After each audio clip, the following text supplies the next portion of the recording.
Hello students, my self मोहित रामलानी। और आपके लिए ट्वेल्थ बिजनेस स्टडीज़ के लेक्चर प्रिपेयर किए हैं मैंने। और मैं आपको क्लियर कर दूं कि आपका टोटल जो सिलेबस है उसमें कितने चैप्टर्स हैं। 12 चैप्टर्स हैं बेटा। और 2 बुक्स हैं आपकी। फर्स्ट बुक में तो आपके 8 चैप्टर हैं, और जो सेकंड बुक है उसमें आपके 4 चैप्टर हैं। तो हम लोग फर्स्ट बुक का आज हम पहला चैप्टर करेंगे, जिसका नाम है nature and significance of management. ठीक है। तो अब हम लोग डेफिनेशन पे आते हैं कि मैनेजमेंट होता क्या है।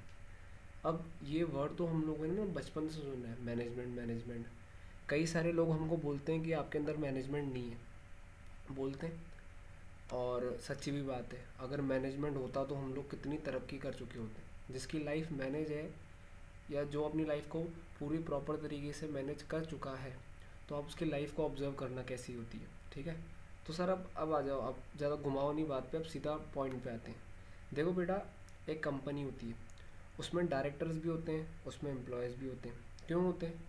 कंपनी का जो ओनर है वो अपने तरीके से भी तो काम कर सकता है ना। उसने डायरेक्टर और एम्प्लॉयज़ को क्यों हायर किया है, क्या रीज़न उनको हायर करने का? तो भाई सिंपल सी बात है, कभी भी एक इंसान पूरी कंपनी को मैनेज नहीं कर पाएगा। वर्ड पे फोकस करना, मैनेज, क्योंकि हम लोग टॉपिक क्या पढ़ रहे हैं, management. Is that clear? Director employees को हायर इसलिए किया गया है ताकि वो प्रॉपर तरीके से कंपनी को क्या कर पाए, मैनेज कर पाए। क्लियर हो? और उनको हायर किसने किया? जो मेन ओनर्स है और ये सब। तो अब आपको एक बात समझनी है कि मैनेजमेंट होता क्या है। डेफिनेशन पे ध्यान दो। मैनेजमेंट सर एक प्रोसेस होती है। क्या होती है? प्रोसेस। क्या लिखा हुआ है? Getting things done through others. I repeat, getting things done through others. अपना काम जब मैं दूसरों से करवा रहा हूँ, दूसरों से मैनेज करवा रहा हूँ। Is that clear? समझ में आ रही बात? क्या सिर्फ दूसरों से काम करवाना है सफिशेंट? नहीं सर, दूसरों से काम तो करवाना है, ये एक स्टेप है। ये क्या बेटा? एक स्टेप है। लेकिन दूसरों से हमें जो काम करवाना है वो टाइम पर करवाना है। क्या करवाना है? दूसरों से काम करवाना है, लेकिन टाइम पर करवाना है और पूरा करवाना है। क्या करवाना है? पूरा। Is that clear? तो पूरी डेफिनेशन पे आते हैं। Management is a process getting things done through others. ये मैंने टिक मार्क लगाया, इस पे ध्यान देना। इफेक्टिवली। क्या बोला गया? इफेक्टिवली। इफेक्टिवली का बेटा मतलब क्या होता है? On time. क्या होता है? On time. और पूरे के पूरे टारगेट्स अचीव हो जाए। गोल्स बोल दो, टारगेट्स बोल दो, अचीव हो जाए। साथ में एक और चीज़ पे फोकस करना है। इफेक्टिवली के साथ एक और वर्ड आ गया, एफिशिएंटली। आपको 2 वर्ड्स याद करने हैं, 2 की वर्ड्स हैं जिसके ऊपर केस स्टडीज आपसे पूछी जाएगी। Is that clear? सर कौन कौन से वो 2 वर्ड्स हैं? एक तो होता है इफेक्टिवली, और दूसरा वर्ड कौन सा होता है? एफिशिएंटली। ठीक है, बात समझ में आ रही है? सर एफिशिएंटली और इफेक्टिवली में क्या डिफरेंस होता है? बेटा इफेक्टिवली होता है टाइम पर काम को कंप्लीट करना। टाइम पर काम को कंप्लीट करना। और जबकि सर एफिशिएंटली का मतलब क्या होता है? इसको बहुत सिंपल एग्जांपल से समझते हैं। एक दुकानदार होता है। दुकानदार हमेशा क्या बोलता है कि उसको बेनिफिट बहुत ज़्यादा हो, और उसकी जो कॉस्ट लगे, उसकी जो कॉस्ट लगे वो क्या लगे? कम। हर कोई चाहता है यार, आज मैं भी चाहता हूँ कि मेरा बेनिफिट बहुत ज़्यादा हो, लेकिन मेरी जो कॉस्ट हो वो क्या लगे? कम। इसको बोलते हैं एफिशिएंटली। अभी इसको मैं एग्जांपल के थ्रू भी समझाऊंगा। आप इफ़ेक्टिवली का भी एग्जांपल समझ सकते हैं। टाइम पे क्या? मान लो आपकी टीचर आपको बोलती है कि विद इन 10 डेज़ आपको ये प्रोजेक्ट कंप्लीट करना है भाई। विद इन 10 डेज़ आपको ये प्रोजेक्ट कंप्लीट करना है, और आपने 10 दिन के अंदर वो प्रोजेक्ट पूरा कंप्लीट क्या कर दिया? कंप्लीट कर दिया, पूरा कर दिया। तो क्या बोला जाएगा? कि आप इफ़ेक्टिव हो। क्या हो? आप इफ़ेक्टिव हो। आप समझ में आ रही बात? इंडिया को टारगेट मिला 290। ठीक है, और इंडिया को चेस करना था वो टारगेट। इंडिया ने वो टारगेट पूरा कंप्लीट कर दिया। तो मैं क्या बोलूँगा? इंडिया ने काफ़ी इफ़ेक्टिव खेला। Is that clear?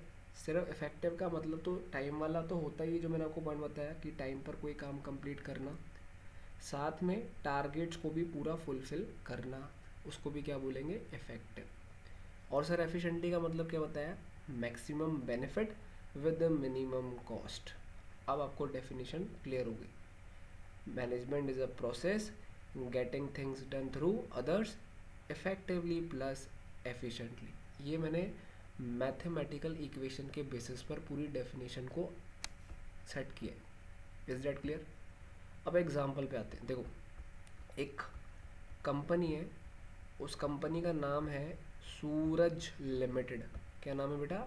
Suraj limited. दिख रहा है ये येलो से मैंने हाईलाइट किया है। और ये मेडिकल कंपनी, सूरज मेडिकल लिमिटेड कंपनी, यहाँ लिखा है मैंने सूरज लिमिटेड, पर इसको सूरज मेडिकल लिमिटेड कंपनी आप मान सकते हो। इसको एक ऑर्डर आया और वो ऑर्डर इसको 15 डेज़ के अंदर कंप्लीट करना था। और वो जो ऑर्डर था वो बाय रोडवेज के थ्रू कंप्लीट करना था।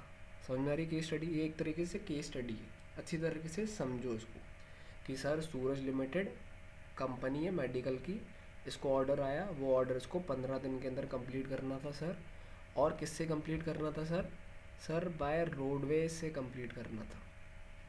Is that clear? Yes sir, समझ में आ रहा है बहुत अच्छी तरीके से। आगे, अब सूरज लिमिटेड जो मेडिकल कंपनी है, इसने अपना ऑर्डर 15 दिन के अंदर पूरा कंप्लीट कर दिया, अच्छी बात है। लेकिन रोडवेज की जगह इसने किसका इस्तेमाल किया? रेलवेज का। उसको ऑर्डर कंप्लीट रोडवेज से करना था, लेकिन कंप्लीट किससे किया इसने? रेलवेज से। तो सर अब आपसे पूछा क्या जाएगा? क्वेश्चन क्या है? क्वेश्चन ये है कि बताओ इस केस स्टडी के अकॉर्डिंग क्या सूरज मेडिकल लिमिटेड इफ़ेक्टिव है, एफिशिएंट है, या इनएफेक्टिव है, या इनएफिशिएंट है? आपसे ये पूछा जाएगा। तो बच्चों, आपको मैंने क्या बताया था? सर इफ़ेक्टिव कब होता है? जब आप टाइम पर कंप्लीट कर देते हो। ये बहुत बेसिक केस स्टडी है, अभी मैं बहुत सारे केस स्टडीज़ बताऊंगा मैं आपको, अभी बेसिक ही समझ लो। तो सर हाँ, इफ़ेक्टिव तो होगी सर, क्योंकि उसने 15 डेज़ के अंदर पूरा कंप्लीट कर दिया। Is that clear? Sir efficient बोला जाएगा कि नहीं बोला जाएगा? सर क्यों बोला जाएगा? एफिशिएंट नहीं बोला जाएगा सर, रीज़न? रोडवेज की जगह रेलवेज का यूज़ किया जा रहा है, पहली बात। चलो ठीक है, रेलवेज का यूज़ किया, लेकिन रेलवेज में जो चार्जेस हैं वो क्या लग रहे हैं? एक्स्ट्रा चार्जेस लग रहे हैं। क्या चार्जेस लग रहे हैं? Extra charges. तो काम तो उसने पूरा करा, इफेक्टिव तो है। क्या उसकी कॉस्ट कम लगी क्या? नहीं, उसकी कॉस्ट कम नहीं लगी, उसकी कॉस्ट एक्स्ट्रा ज़्यादा लग गई। तो आंसर क्या लिखोगे एग्ज़ाम में? सर आंसर लिखेंगे हम लोग एग्ज़ाम में, इफ़ेक्टिव तो है लेकिन इनएफिशिएंट है। Is that clear? कंसेप्ट समझ में आ गया? ये है कंसेप्ट मैनेजमेंट का। ठीक है, आगे बढ़ते हैं। अब हम लोग आगे कंटिन्यू करते हैं अपने टॉपिक को। अब हम लोग आएंगे बेटा फीचर्स पर। सर किसके फीचर्स? चैप्टर का कौन सा है बेटा? मैनेजमेंट। फीचर्स बोल दो या कैरेक्टरिस्टिक्स बोल दो, बात बराबर है भाई। कोई कन्फ्यूज़न तो अपने दिमाग पर क्रिएट करना ही नहीं है, कोई भी कन्फ्यूज़न आपको क्रिएट नहीं करना है। Is that clear? बात समझ में आ रही? गुड। सर सबसे पहले जो फीचर है वो कौन सा है? Multi dimensional. कौन सा फीचर है? Multi dimensional. सर क्या होता है मल्टी डायमेंशनल? बेटा मल्टी मतलब क्या होता है? बहुत सारा। तो हम लोग एक चीज़ का मैनेजमेंट नहीं करते, हम लोग बहुत सारी चीज़ों का मैनेजमेंट करते हैं। सर एग्जांपल, जैसे हमें वर्क को भी मैनेज करना पड़ता है, जैसे हमें ऑपरेशन को भी मैनेजमेंट करना पड़ता है, जैसे हमें लोगों का भी क्या करना पड़ता है? मैनेजमेंट करना पड़ता है। हाँ सर, तभी तो पॉइंट क्या है? Multi dimensional. Multi dimensional. उसके आगे सर क्या है? It is not related to any specific activity. Management कभी भी कोई एक चीज़ नहीं करता, मैनेजमेंट बहुत सारी चीज़ों का करना पड़ता है भाई। It is not related to specific. Specific यानी एक चीज़ को कभी मैनेज नहीं करना पड़ता, बहुत सारी चीज़ें। मैंने बताया ना, work, operation, people. Is that clear? Good. अब आता है बेटा पहला, मैनेजमेंट ऑफ वर्क। वर्क यानी काम, उसको एक्सप्लेन करते हैं। देखो अगर वर्क ही नहीं होगा तो मैनेजमेंट करने की कोई ज़रूरत ही नहीं होगी। सिंपल सा बेसिक समझ में आ रहा है, तुम्हारे सामने लिखा हुआ है। और सर अगर वर्क बहुत ज़्यादा होगा, देखो बेटा एरो का साइन है, इंक्रीज वाला साइन है। जितना ज़्यादा वर्क होगा उतना मैनेजमेंट करने की ज़्यादा ज़रूरत होगी। हाँ सर बिल्कुल सही बात है। फिर आता है आपका मैनेजमेंट ऑफ क्या, पीपल। मैनेजमेंट ऑफ पीपल, ठीक है। तो देखो अब इसमें आपको बहुत बेसिक चीज़ समझनी है। आपकी कंपनी में, आपके ऑर्गेनाइजेशंस में जो भी लोग काम करते हैं उनका मैनेजमेंट करना बहुत ज़रूरी है। सर कैसे? By financially, by non financially, उनको सैलरीज प्रोवाइड करके, उनको बोनस प्रोवाइड करके।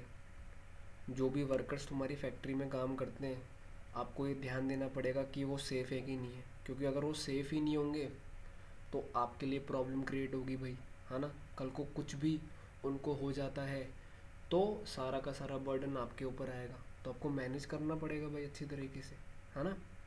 उनका इंश्योरेंस करवाना, आ, उनके लिए प्रोटेक्शन प्रॉपर तरीके से होना चाहिए। अच्छा, जो भी आपके एम्प्लॉयज़ काम करते हैं उनका प्रमोशन, उनका ट्रेनिंग सब आपके ऊपर होता है भाई। तो ये जो भी मैंने आपको पॉइंट्स बताए ये सारे के सारे क्या है, management of people. Management of people, clear होगी बात? गुड। थर्ड हमने देखा था sir management of operation. Management of operation, sir operation क्या? वो सर्जन वाला ऑपरेशन नहीं चल रहा भाई यहाँ पर। सर्जन वाला ऑपरेशन बिल्कुल भी नहीं है यहाँ पर, ठीक है। ऑपरेशन यानी डे टू डे एक्टिविटीज़ करना। सर एग्जांपल बताओ। एग्जांपल आपके सामने है। फॉर एग्जांपल के तौर पर आप देख सकते हो, सेल्स करना, परचेज़ करना, फाइनेंस करना, मार्केटिंग। सेल करोगे, परचेज़ करोगे, फाइनेंस करोगे, मार्केटिंग करोगे, ये डे टू डे एक्टिविटीज़ है भाई। सबसे पहले ख़रीदूँगा, फिर बेचूँगा, फिर पैसा कलेक्ट करूँगा। तो मुझे प्रॉपर तरीके से मैनेजमेंट करके चलना पड़ता है। तो मुझे बैलेंस बनाना है। इन सारी टर्म्स में क्या करके चलना है, बैलेंस बनाकर चलना है और मैनेजमेंट करना है। तो हमने वर्क का मैनेजमेंट किया, पीपल का मैनेजमेंट किया, और हमने ऑपरेशन का क्या किया, मैनेजमेंट किया। Is that clear? समझ में आई बात?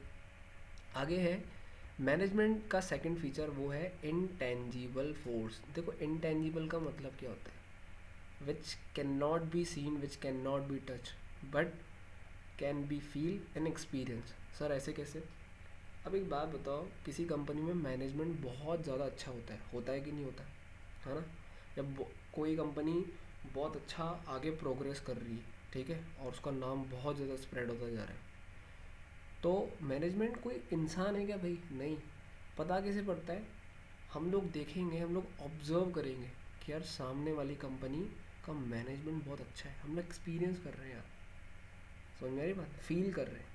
तो इसलिए हमने सेकंड फीचर क्या लिखा, management is an intangible. Intangible which can be feel, which can be experienced. Is that clear? आ रही बात समझ में? गुड। तो अभी तक हम लोगों ने दो फीचर्स पढ़ लिए। अब आता है आपका थर्ड फीचर, ग्रुप एक्टिविटी। बेटा ग्रुप क्या होता है वो आपने सुना है, एक गाना है, एक अकेला थक जाएगा साथ ही हाथ बढ़ाना, सुना होगा। यानी एक इंसान कभी भी कुछ नहीं कर सकता। ग्रुप ऑफ पीपल होता है, टीम वर्क होता है, देखो लिखे हुए हैं, टीम वर्क होना चाहिए, ग्रुप होना चाहिए, सर यूनिटी होनी चाहिए, सब में एकता होनी चाहिए, एकता ही बल है। क्यों सर? अगर सब में यूनिटी होगी, टीम वर्क होगा, तभी जाकर हम लोग ऑर्गेनाइजेशन गोल्स को क्या कर पाएंगे, अचीव कर पाएंगे। अल्टीमेट क्या है भाई? अल्टीमेट ये है कि हमको ऑर्गेनाइजेशन के गोल्स को क्या करना है, अचीव करना है। एक क्रिकेट टीम होती है, सब मिलकर खेलते हैं ना, उनका गोल क्या होता है, मैच को जीतना। तो ग्रुप मैनेज करना। Is that clear? फिर आगे आपकी बात आती है, आगे आपका नेक्स्ट फीचर आता है सर कंटिन्यूस प्रोसेस। कौन सा प्रोसेस आता है? Continuous process. ये रहा देखो, कंटिन्यूस प्रोसेस, कंटिन्यूस जो चलता जाए चलता जाए। देखो मैनेजमेंट एक दिन का नहीं होता, मैनेजमेंट लाइफ टाइम का होता है, शुरू से लेकर एकदम लास्ट तक। Is that clear? तो लिखा हुआ है, ये कीवर्ड लिखा हुआ है, management is required till the lifetime of an organisation. बेटा 5 चैप्टर हैं आपके, मैनेजमेंट के फंक्शन बोलते हैं उनको, जिनके बिना मैनेजमेंट करना इम्पॉसिबल है। Sir example, P for planning, P for planning, O for organising, O for organising, S for staffing, D for directing and C for controlling. Plan करना, ये मैनेजमेंट के 5 फंक्शन है और सिलेबस का पार्ट भी है, 5 चैप्टर भी है, आगे पढ़ लेंगे। प्लानिंग बहुत ज़रूरी है। ऑर्गेनाइज यानी मैन मटेरियल मशीन्स को अरेंज करना। स्टाफिंग यानी एम्प्लॉयज़ को हायर करना। डायरेक्टिंग यानी मोटिवेट करना एम्प्लॉयज़ को जो आपकी ऑर्गेनाइजेशन में काम कर रहे हैं। कंट्रोलिंग का मतलब क्या होता है, जो आपने टारगेट सेट किया है, जो आपने सोचा है कि ऐसा होना है। मान लो आपने सोचा कि इस साल मैं 1 करोड़ रुपए कमाऊँगा, लेकिन आपने 70 लाख 70 लाख रुपीज़ अर्न की, तो गैप कितने का वो 30 का। अभी 30 लाख रुपए का जो गैप आया, क्यों आया, नहीं आना चाहिए था, ये आपको कौन बताएगा बेटा, ये आपको लास्ट वाला पॉइंट बताएगा, कंट्रोलिंग। Is that clear? ये कितने पॉइंट हो गए, 4। सर पहला पॉइंट कौन सा बताया आपने, मल्टी डायमेंशनल। सर दूसरा पॉइंट आपने कौन सा बताया, इंटेंजिबल फोर्स। सर तीसरा कौन सा पॉइंट बताया, ऊपर देखो, ग्रुप एक्टिविटी। सर चौथा पॉइंट कौन सा बताया, continuous process. Is that clear? Sir last point कौन सा है, परवेजिव। अब बेटा ये वाला पॉइंट आपको बहुत अच्छे से समझना है। परवेजिव क्या होता है, परवेजिव यानी यूनिवर्सली एप्लीकेबल। देखो मैनेजमेंट की ज़रूरत हर जगह पड़ती है, एक इंडिविजुअल को भी पड़ती है, एक बड़े ऑर्गेनाइजेशन को भी पड़ती है, स्कूल्स को भी पड़ती है, हर किसी को मैनेजमेंट करना बहुत ज़रूरी है। इसलिए परवेजिव यानी यूनिवर्सल एप्लीकेबल, हर जगह इसकी ज़रूरत है, चाहे टॉप लेवल हो, चाहे मिडिल लेवल हो, चाहे लोअर लेवल हो, चाहे नॉन बिजनेस हो, चाहे बिजनेस हो, चाहे एक फैक्ट्री हो, चाहे एक सोसाइटी हो। आई मेरी बात समझ में, क्लियर हो रही है? तो टोटल नंबर ऑफ फीचर्स 7 हैं, 5 मैं आज आपको बता रहा हूँ। जो 2 एक्स्ट्रा फीचर है वो आपको सेकंड लेक्चर में अवेलेबल हो जाएंगे, जो टेंशन लेने की तो कोई ज़रूरत ही नहीं, ठीक है? इसको बार बार रिवाइज करो, समझो, और चैनल को सब्सक्राइब करो बेटा, ठीक है? ज़्यादा से ज़्यादा वीडियोस को शेयर करो, अपने फ्रेंड्स को बताओ, ठीक है?